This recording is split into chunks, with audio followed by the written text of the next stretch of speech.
CTV News with Carlyle Fiset.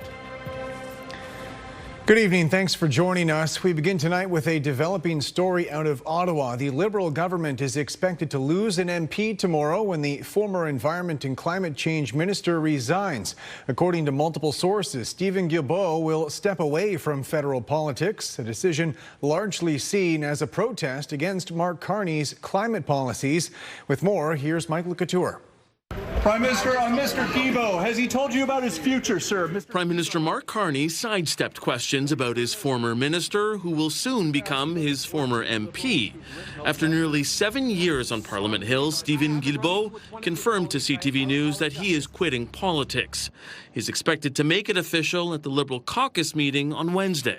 I really appreciate his work, his advocacy, and I'm fully respectful of his decision. Now, last year, Guilbealt resigned from cabinet after the federal government inked a memorandum of understanding with Alberta with a plan to build a new pipeline. The further rolling back of Trudeau-era environmental policies was seemingly the breaking point. I'm a good friend of Stephen. Industry Minister Mélanie Joly says past policies on climate change weren't perfect. We've seen the good impacts of that policy, but we've seen also the downfalls. And we need to be able to do both. We need to make sure that we bring Albertans on board. Guilbeault's departure comes as more than a dozen Liberal MPs wrote to the Prime Minister last month, expressing concerns over policy changes like the new industrial carbon price in Alberta. I believe many others are questioning themselves, and they should stand up and leave that party if they do believe the environment is important. Are you worried about losing a majority over environmental policies and some resignations? No. The leader of the Green Party worries the Prime Minister has changed. I don't find that there's anything left, whatever it was that I thought Mark Carney cared about relating to the climate crisis. I no longer find any traces of it in his policies. Liberal Nate Erskine-Smith is also stepping down, while Jonathan Wilkinson has been appointed as the ambassador to the EU. The three departures will eventually trigger more by-elections, which could affect the Liberals' thin majority. Michael Couture, CTV News, Ottawa. There are questions in East London a day after a woman was attacked by 3 dogs, which had already been placed under a muzzle order. The victim suffered serious injuries when she was mauled yesterday afternoon at Thompson Road Park. Rita Ismail reports. And they brought her actually over here and laid her on the grass. She had a lot of injuries. Witnesses describe a horrific scene along this path near Jacqueline Street and Ada Street Monday afternoon. A young woman believed to be about 19 years old was attacked by 3 Rottweilers.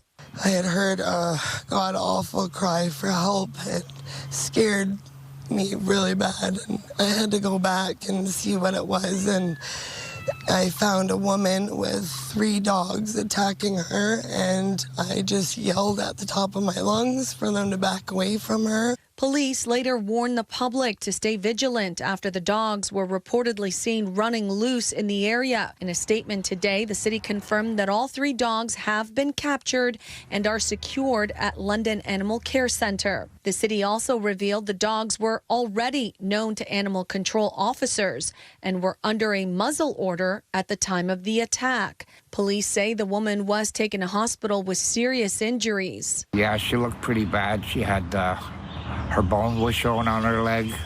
Oh, she had bite marks. Her flesh was taken right from her leg. Bite marks on her shoulder, her neck. Her whole body was just torn apart.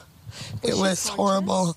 She was conscious. CTV News reached out to London Police for more information about the state of the dogs, their owner, and whether charges could be laid, but was directed to the City of London's Animal Care and Control Division. City officials there say the incident remains under investigation and no further details are being released at this time. Rita Ismail, CTV News.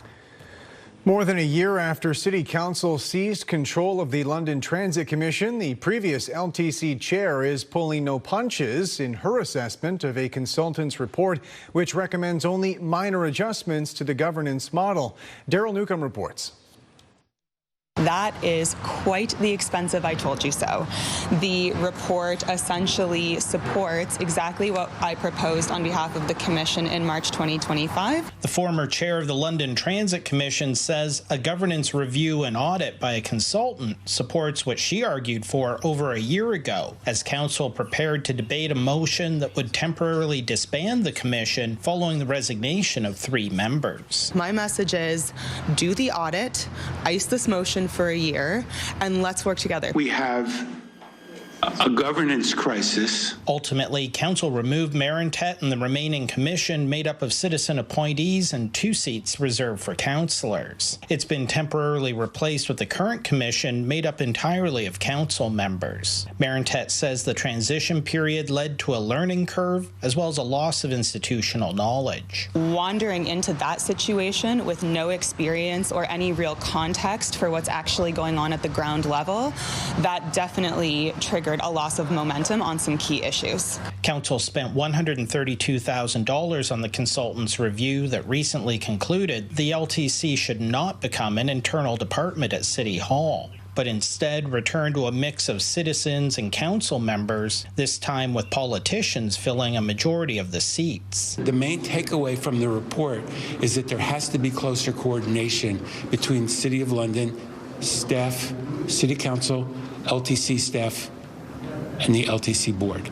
And I'm very optimistic that this report is a step in the right direction. The consultant's findings include concerns about both previous models for the commission, the all-politician model that's currently in place, as well as that mix of citizens and politicians. The report proposes a really good plan in terms of addressing the communication problems, and it also supports not making decisions based on the whims of every councillor and what they want to see in their wards. Trosso doesn't regret disbanding the previous commission. I stand by the decision that council made, given my assessment and the assessment of others in terms of the effectiveness of the previous board. A council committee will consider the consultant's report on May 28th.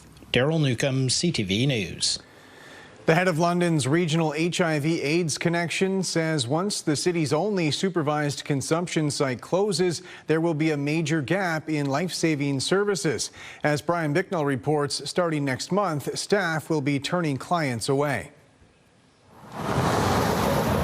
It is a lifeline for those who depend on it, but the CarePoint supervised consumption service will, in a few weeks, no longer exist. Devastating news for supporters like Kyla Craig. It's very important because we don't want anybody dying anymore. The provincial government has ended funding for all remaining supervised consumption sites, including London's CarePoint. The York Street facility receives $1.85 million per year to operate. Last year, CarePoint says it recorded more than 15,000 visits and responded to 218 overdoses. Executive Director Martin McIntosh says without supervised consumption, there will be more overdoses, including fatalities. Our care and our concern is that with no one there to respond, that there will be a higher likelihood of more overdoses. In place of supervised consumption, the province has introduced heart hubs, an abstinence-based recovery model, including one at London's Salvation Army Centre of Hope. The heart hubs do not have any harm reduction programming with it, so people can't use substances or obtain gear and or opioid response tools such as naloxone. In 2018, London became home to the province's first temporary overdose prevention site, paving the way for other sites across Ontario. It became permanent at this York Street location in 2023. But not everyone believes it was a good fit. Elias Samano owns a nearby business. They don't walk to the facility to do it. They do it right on the side of the school there. CarePoint will stop providing supervised consumption as of June 13th.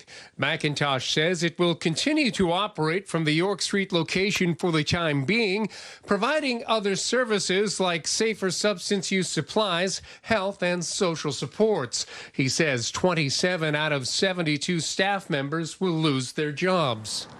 Brian Bicknell, CTV News. The impending closure of London's House of Hope was raised at Queen's Park today. Officials with the supportive housing organization say without $1.5 million in provincial funding, the facility on Dundas Street will shut down in November, affecting 45 residents and 24 staff. They urgently need $1.3 million in matching provincial funding, or House of Hope will close.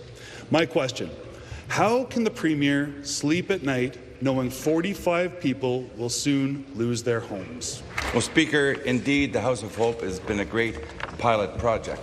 I would point out that it was funded not by the province per se, but the pilot project received funding from LHSC, the local London hospital. The business of hospitals is not to provide supportive housing. The pilot's over, the funding got done. The coroner's inquest looking into the death of a man who died in police custody saw a video today showing him in a cell area. The video is from December 2018, showing 29-year-old Drew Pearson telling officers at police headquarters that he has a sore back and he wants to go to the hospital. They initially denied his request, and he was later rushed to hospital the next day from the Elgin Middlesex Detention Centre, and he died from sepsis. Pearson was in custody after he was charged with starting a fire at a St. Andrew Street boarding house. The inquest is expected to last 6 more days. New job numbers for our region show people leaving the workforce quicker than they can be replaced. As Scott Miller reports, in Huron County, it could mean labor shortages sooner than later. The challenges we are facing today are bigger than any one company. That's Nathan DeBoer, co-owner of Safilco Limited in Huron County. He was talking to a recent job forum in Exeter. Like almost every other company in Midwestern Ontario, Safilco needs employees, but that is hard to come by in Huron County. Huron County is one of the second oldest counties in the entire province. Huron County has people leaving the workforce faster than they can be replaced. In April alone, 400 people aged 15 plus joined the potential labor force in an area stretching from Tobermory to Stratford. Problem is, 2,700 more people left the region's workforce, either through retirement or by moving elsewhere. I'm 70, and I'm on my way out. So currently I'm training a new apprentice. But there's just not enough apprentices to replace retirees in the region, leaving over 1,500 jobs unfilled across Midwestern Ontario, along with the lowest unemployment rate in Ontario for 4 months straight. Being in a rural community as we are, transportation's an issue, housing's an issue, right? When let's say you're going to a local job fair in London and they say, oh, I'll take an Uber. Well, we're in Dashwood, right? So it's not an option. While there are incremental improvements in transportation, the vastness of Huron, Perth, Bruce, and Grey counties does not lend itself to easy mobility. Outside of shoreline communities building homes for retirees or higher-paying Bruce Power workers, more affordable housing or rental options are really tough to come by. Members of the manufacturing community voiced their opinions at various roundtables 30 years ago. Infrastructure, housing, and boots in the ground. And that has not changed. But the talking continues at events like the South Huron Rural Workforce and Innovation Forum in Exeter because, as Nathan DeBoer told his fellow Huron County employers, the worker shortage is much larger than just one company. Collaboration amongst competitors is the only way to survive. We need everybody to work together, and collaboration is very key in this. In Midwestern Ontario, Scott Miller, CTV News. The demolition of a former Old East Village bank building created an opportunity for the business district's latest mural. My father had a business not too far from the Old East Village at the 5 Points at Hamilton, Egerton, Trafalgar. So I love to see the revitalization of this neighborhood. Really trying to communicate that cultural food lives here, so we're going to be including a text element that says just like Mom made it in Old East Village. Work began over the weekend preparing the wall at Unique Food Attitudes on Dundas Street. The Old East Village BIA has partnered with the restaurant to create the food-inspired mural. Weather permitting, they say the artwork should be complete by the end of the week. It comes from the funding that we did receive for direct business supports, and the time is just right now, especially for this location because of the former TD Bank building being torn down. It's a very visible spot. There are so many people that they say they passed by like 5 years and they never knew that it was an actually restaurant. You know, with all this beautiful picture on that wall, they won't be able to say that anymore. Coming up, tighter precautions with the world about to visit the latest Canadian measures to reduce the risk of Ebola spread when we come back.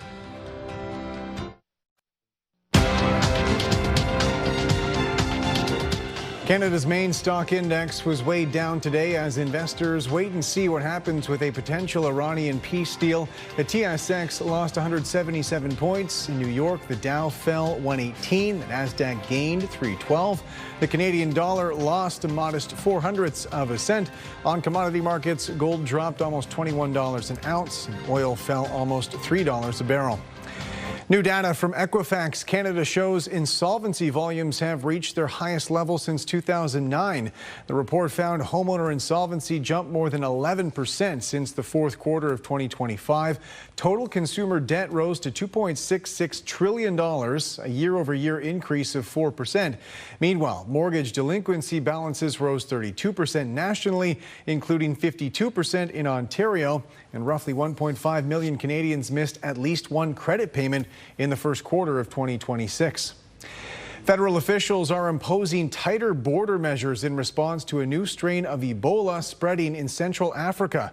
As Judy Trin reports, those precautions are going into effect right before the world's biggest sporting event kicks off. More than 1,000 suspected Ebola cases have been reported in the Democratic Republic of Congo. The outbreak has already killed more than 230 people. It has spread to neighboring Uganda and is putting South Sudan at risk. Less than 2 weeks before Canada is set to host the World Cup, the federal government is imposing tighter border restrictions to stop the virus from getting in. The health risk to Canadians from Ebola remains low. We are putting forward a precautionary approach. Officials say each week about 350 people enter Canada from the affected region, most from airports in Toronto and Montreal. Beginning Saturday, they will face additional screening. People who show symptoms will be sent to hospital for assessment. Others will have to self-isolate for 21 days. The quarantine measures take effect May 30th. This takes a very, very small risk and makes it even smaller. Immigration applications from the region will also be suspended. The processing of permanent and temporary resident visas, electronic travel authorizations, study and work permits will all be paused 90 days. We have many people coming for the FIFA games. Luckily, at this point in time, none of these countries affected are playing in Canada. Federal officials say these measures are imperfect but necessary. There is no vaccine for this strain of Ebola, and it's uncertain what's happening on the ground in Central Africa.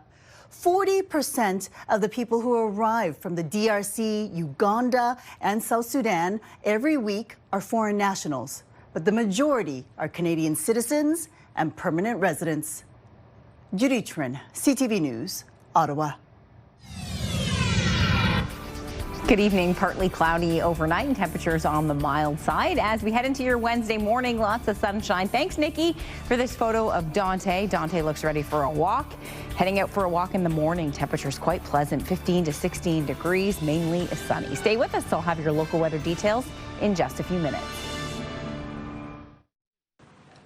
Welcome back on the desk with Julie now, and really a stretch of summer-like weather as we are getting close to June, so we should be getting to this point. It's really starting to feel like summer. Absolutely, but this is the kind of weather that I know many of our viewers absolutely covet. Would be the word, and love. It's low humidity. Some of our anchors actually feel that way too. Yes, lots of people love this weather for sure. Low humidity, beautiful conditions. Carlyle, 26 degrees our high today, coming in above normal, but we're without that intense heat and humidity that tends to move into southern Ontario. as we push through the summer. So this is gorgeous weather. 10 degrees our low. It'll be milder out there overnight. We are under the influence of high pressure. There's a weak front to the northwest. This front is going to come through fairly dry, not a whole lot with that boundary. There's some rainfall associated with the area of low pressure that's been moving through parts of central Quebec, and we do have some rainfall in through Newfoundland. Other than that, high pressure will maintain its hold over the Great Lakes. Now there's some blocking pattern in the upper atmosphere. Things are moving very slowly, which is good news. We're on the good side of the block. When you're on the other side, you pick up days of rainfall. So last week we were looking at this omega blocking pattern, so it's the Greek letter omega. It's not quite perfect in the upper atmosphere, but we will be under the dry side in terms of high pressure. And yes, we are looking at some gorgeous weather in the extended forecast. Overnight lows milder than they were, as I mentioned that last night. Partly cloudy conditions. There's an area of low pressure that's moving through the Ohio Valley, and that will spill up a bit of cloud cover from the south. In terms of overnight lows, anywhere from 10 to 14 degrees across most of the region. KW Mount Forest, you'll be holding still in the double digits at 12. Waking up to sunshine for your Wednesday. Beautiful conditions. That cold front that I mentioned will come through, so we could see a few clouds associated with it. It could spark a little shower towards Michigan, but in southern Ontario, again, this front looks to come through dry. It will shift our winds, so we have been under a southerly flow. Heading into tomorrow afternoon, our winds will come around to the northwest. Forecast high 25. It'll be a bit cooler as we head into Thursday, mainly sunny and 22. Sunshine for your Friday and 22. The weekend looks great.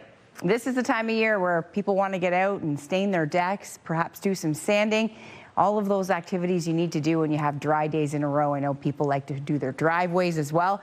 This is the time to do it. Saturday sunshine, a mix of sun and cloud on Sunday, a mix on Monday and a Tuesday. Often those outdoor chores are at the whim of the weather, of course. We don't want rainfall when we're out doing activities like that.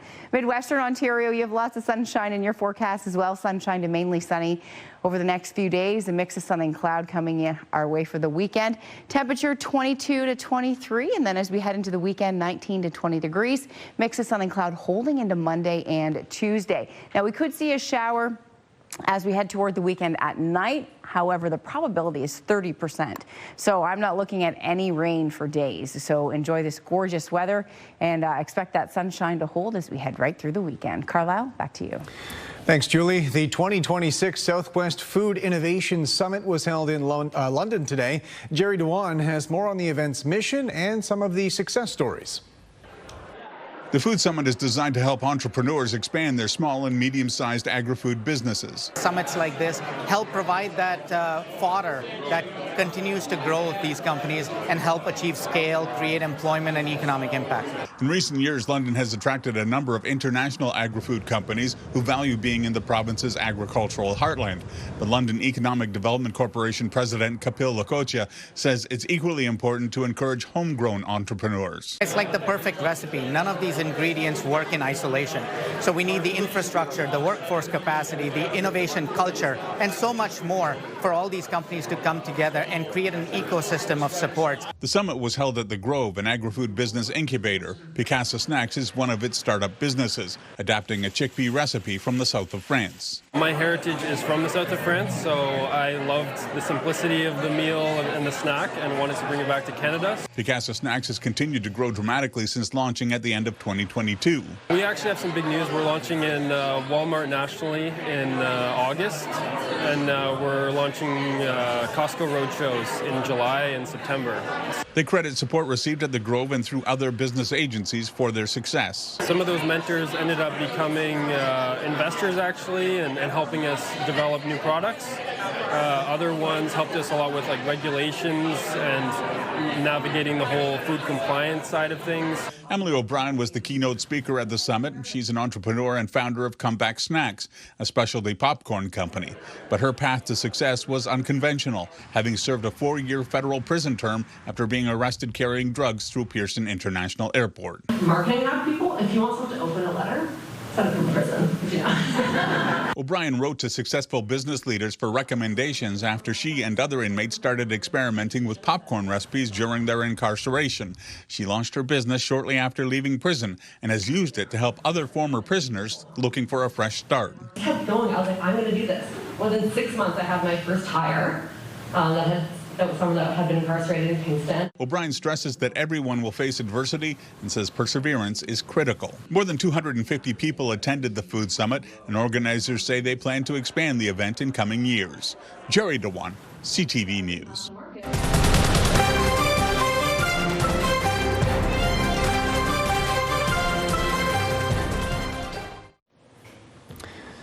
Welcome back. Finally tonight, the stage is set for the 74th Stratford Festival. The 2026 season kicked off last night with a red carpet event. And with a look ahead to this year's lineup, here's Jeff Pickle.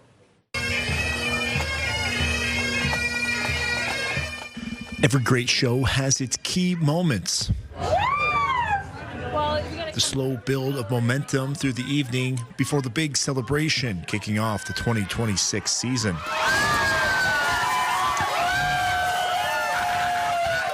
The cast of Guys and Dolls bringing the excitement to the red carpet. One of the show's stars, Dan Shamroy, says it's an incredible opportunity to be in this classic. I mean, it's song and dance, it's Guys and Dolls, it's one of the great classic musicals, and we're just really happy to present it. I'm going to bring my spin to it. Hopefully people enjoy it. Shamroy and most of the cast and crew in Guys and Dolls are also in Something Rotten. Shamroy says it's a true test of endurance to switch between roles, sometimes on the same day. Like, you just got to pace yourself and try to find somewhere to rest in between there.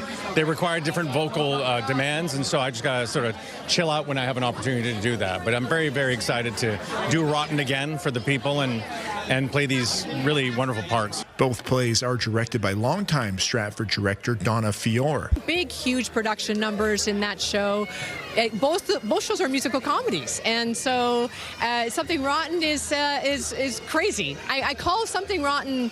We did it 2 years ago, and I brought it back, and we're calling it Extra Rotten. According to Fiore, featuring the same cast in two plays will offer the audience a unique experience. Almost exactly the same people. So, you know, at the afternoon, you could come and be in Renaissance England and go have dinner and come back in your 1949 Times Square in New York City. And while it's opening night for the festival season, it's the final opening night for artistic director Anthony Cimolino. Oh, it's a life change. I mean, it's been 39 years that I've been at the festival and doing these opening nights, and so I'm going to miss it terribly, but I'm also curious about what happens at this time of May if I'm not here. So that'll be fun. Cimolino has led the Stratford Festival since 2012, including through the difficult pandemic years. Last year, we managed to sell more tickets than we did in 2019, pre-pandemic, and that I could see that we're on a good footing. We're going in a good direction, and so I feel like I can hand off this precious place to the next artistic director in good stead. From the beginning to the end, Stratford hopeful for another big season. Jeff Pickle, CTV News, Stratford. That's it for us. Thanks for watching. For all of us at CTV News London, I'm Carlyle Fiset. Have a good night.